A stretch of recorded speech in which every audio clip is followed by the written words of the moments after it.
In this video essay, I will analyse the methods used in pre-production, production and post-production phases of my short film Tragedy, and outline the reasons behind these methods. Tragedy follows Henry, a depressed man and failed playwright, struggling to find success in his career. He lives a lonely life in a cheap and gloomy apartment. Through therapy sessions and flashbacks to his youth, we are shown the strong relationship Henry has with his single mother Elizabeth, who suffers with dementia in the present day. To not upset her, Henry lies about his struggles, letting her believe he works at the local theatre. While visiting Elizabeth, we are introduced to the love interest of the film, her nurse Juliet.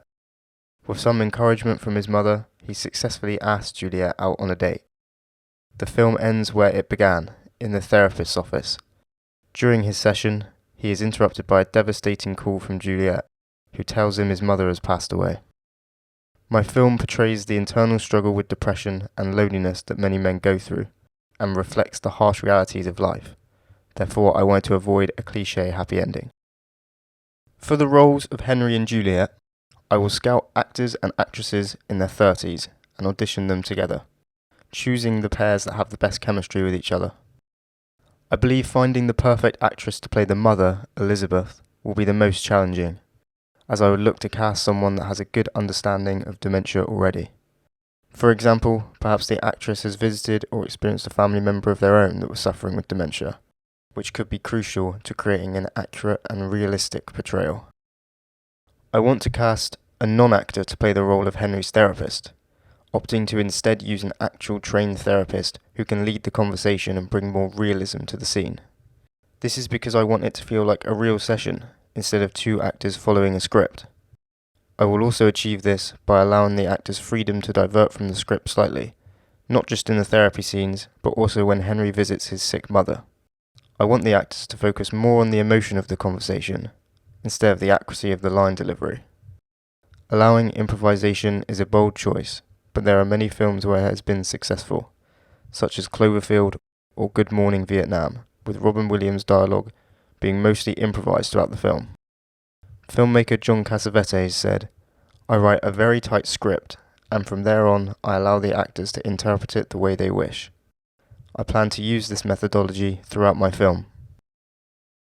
I will be shooting on location, using a real office, house and apartment to create a realistic setting for both my actors and the audience. Because of this, I will use a limited crew size to make the rooms feel less cramped, and to not overwhelm the cast. My characters' outfits will reflect their personalities and how they're feeling in the scene.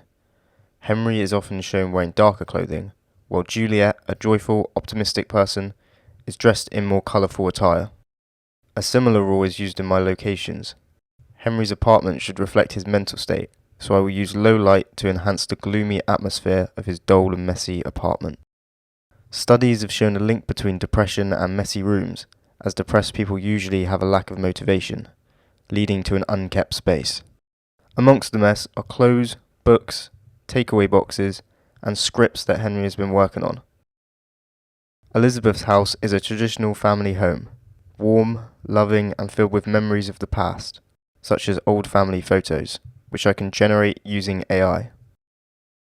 My film will consist of mainly still shots.